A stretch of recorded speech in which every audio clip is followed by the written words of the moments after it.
বাংলাদেশের বিপক্ষে সিরিজ নিয়ে আত্মবিশ্বাসী ওয়েস্ট ইন্ডিজ, চ্যালেঞ্জিং হলেও জিততে চায় 2 টেস্ট। দলের নতুনদের নিয়েও আশাবাদী উইন্ডিজ কোচ। কেন্দ্রীয় চুক্তিতে না থেকেও তামিমের সেন্টার উইকেট ব্যবহারের যৌক্তিকতা নিয়ে প্রশ্ন। চ্যাম্পিয়ন্স ট্রফির বিবেচনায় থাকায় পাচ্ছেন অনুশীলন সুবিধা, ইঙ্গিত বিসিবির। মরুর বুকে ক্রিকেট ঝড় উঠছে আজ। শুরু হচ্ছে আবুধাবি টি10 লিগ। দিনের দ্বিতীয় ম্যাচে স্যাম পারমির বিপক্ষে মাঠে নামবে সাকিব আল হাসানের বাংলা টাইগার্স। এবং নারী সাফ জয়ী 3 ফুটবলারকে সাতক্ষীরা জেলা প্রশাসন ও ক্রীড়া সংস্থার পক্ষ থেকে লাল গালিচা সংবর্ধনা। প্রত্যেককে দেয়া হলো 1 লাখ টাকা। মরুর বুকে ক্রিকেট ঝড় উঠছে আজ। শুরু হচ্ছে আবুধাবি টি10 লিগের 8ম আসর। প্রথম দিনের দ্বিতীয় ম্যাচে স্যাম পারমির বিপক্ষে মাঠে নামবে সাকিব আল হাসানের বাংলা টাইগার্স। ম্যাচ শুরু হবে রাত 8:45-টায়। শেষ মৌসুমের আক্ষেপ ঘোচাতে মরিয়া এবার বাংলা টাইগার্স। এলিমিনেটরে হেরে বিদায় নিলেও এবার শিরোপাকে পাখির চোখ করেছে ফ্র্যাঞ্চাইজিটি। সে লক্ষ্যে সাকিব আল হাসানের অধিনায়কত্বে বেশ শক্তিশালী দল গঠন করেছে তারা। ওপেনিংয়ে হজরতুল্লাহ জাজাই এবং আফগান লেগ স্পিনার রশিদ খানের অন্তর্ভুক্তি আত্মবিশ্বাসী করে তুলেছে টাইগারদের। সঙ্গে আছেন Dasun Shanaka, Iftikhar Ahmed, Mohammad Shehzad, Livingstone, Joshua little এবং হ্যারি ব্রুকসের মতো তারকা ক্রিকেটার। যে কোনো মূল্যে এই আসরের শিরোপা ঘরে তুলতে চায় বাংলা টাইগার্স কর্তৃপক্ষ। তবে সমীহ করতেই হবে স্যাম পারমিকে। ফাফ ডুপ্লেসি, ডেভিড উইলির দলকে ছোট করে দেখলে বিপদ বাড়বে টাইগার্সের জন্য। চ্যাম্পিয়ন্স ট্রফিতে সাকিব ও তামিম এই দুইজন একসাথেই খেলতে চলেছেন। অন্তত কিছুটা হলেও আভাস পাওয়া যাচ্ছে এই দুই ক্রিকেটারের কর্মকাণ্ডের উপর ভিত্তি করেই। শুরুতেই আসা যাক তামিম ইকবাল খানের জাতীয় দলের ফেরার সম্ভাবনা নিয়ে। গেল কয়েকদিন আগে মিরপুরের সেন্ট্রাল উইকেটে ব্যাটিং অনুশীলন করেছিলেন তামিম, কিন্তু বিসিবির নিয়ম অনুযায়ী হোম অফ ক্রিকেটের ফ্যাসিলিটিস কেবল কেন্দ্রীয় চুক্তির ক্রিকেটারদের জন্যই বরাদ্দ থাকে। বিশেষ বিবেচনায় সেখানে অনুশীলনের সুযোগ পেতে পারেন এইচপি বা এ দল। এছাড়া ব্যক্তিগত অনুশীলনের প্রয়োজন হলে নিজ খরচে বিকল্প খুঁজে নেওয়ার পরামর্শ দেওয়া হয়েছে বোর্ডের তরফ থেকে। তামিম আপাতত বিসিবির কেন্দ্রীয় চুক্তিতে নেই, অথচ কেন্দ্রীয় চুক্তিতে না থেকেও তামিম কিভাবে সেন্ট্রাল উইকেটে অনুশীলন করছে, এই ব্যাপারে শাহরিয়ার নাফিস একটি বেসরকারি গণমাধ্যমে ফোন কলে বলেছেন, তামিমকে আপনি কোন ক্যাটাগরিতে ফেলবেন? উনি সেন্ট্রাল কন্ট্রাক্টে নেই, কিন্তু সে মাঠে আসতেও পারে। সে একজন সাবেক অধিনায়ক, কিছুদিন আগে সে জাতীয় দলের অধিনায়ক ছিল।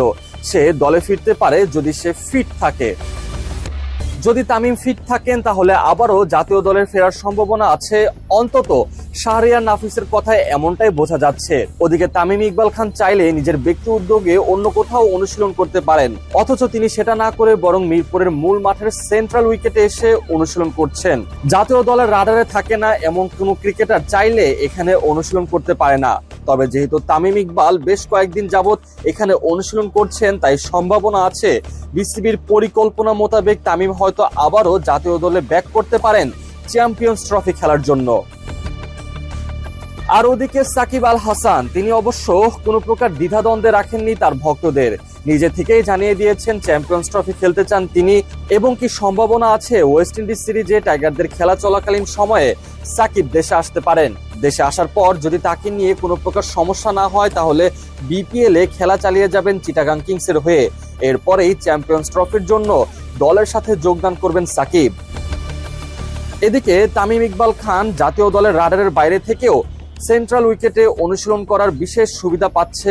আর আরেকদিকে সাকিব আল হাসান নিজে থেকে ইচ্ছা পোষণ করেছেন চ্যাম্পিয়ন্স ট্রফি খেলার।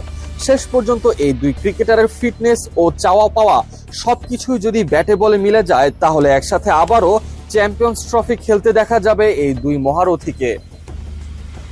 সাকিব আল হাসান দেশের হয়ে আর খেলবেন নাকি খেলবেন না, যেন গোটা সমুদ্র হাতড়ে মুক্ত বের করে আনার মতো ব্যাপার। এবার খোদ সাকিবকেই করা হলো এই প্রশ্ন।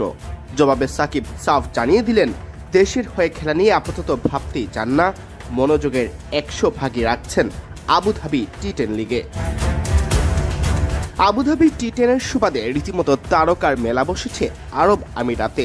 সাকিবের দল বাংলা টাইগার্সেই তো সুপারস্টারদের মিলন মেলা। রশিদ খান, দীনেশ কার্তিক তারা আবার খেলছেন সাকিবেরই নেতৃত্বে।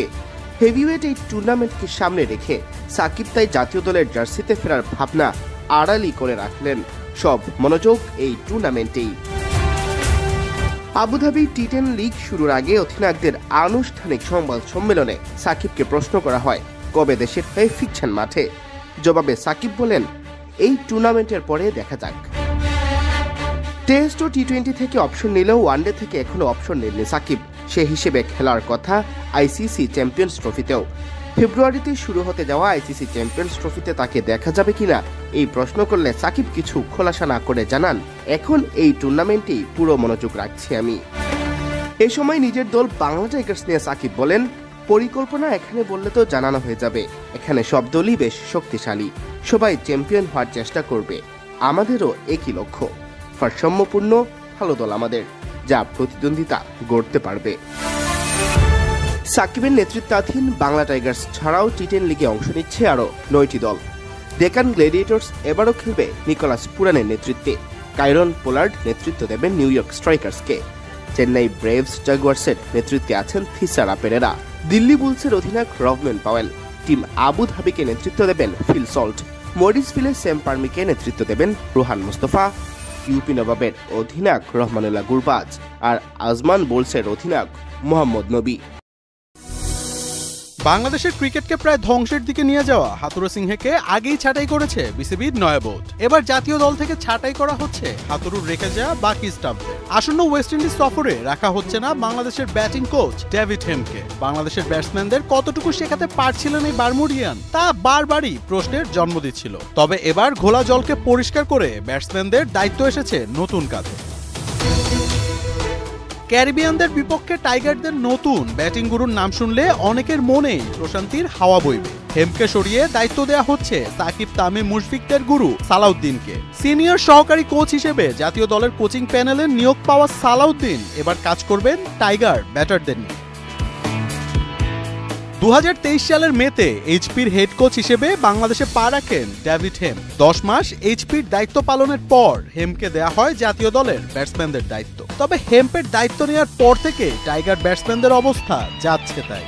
গেল টি20 বিশ্বকাপে যা টের পাওয়া গিয়েছে হারে হারে। তাছাড়া আফগানদের বিপক্ষে ওয়ানডেতে ব্যাটিং বিপর্যয় কিংবা প্রোটিয়াদের বিপক্ষে টেস্টে ইনিংস ব্যবধানে হারের পর তার দীক্ষা নিয়ে প্রশ্ন উঠেছে বারবার। তাই তার উপর আর আস্থা রাখতে চাইছে না বিসিবি। ক্রিকবাসকে দেয়া এক সাক্ষাৎকারে শাহরিয়ার নাফিস জানায়, ওয়েস্ট ইন্ডিজ সফরে বাংলাদেশের ব্যাটিং কোচ হিসেবে আর দায়িত্ব পালন করছেন না ডেভিড হেম। জাতীয় দলের দায়িত্ব না থাকলেও তাকে হয়তো দেখা যাবে পুরনো ভূমিকায় কাজ করবেন এইচপির হেড কোচ হয়ে।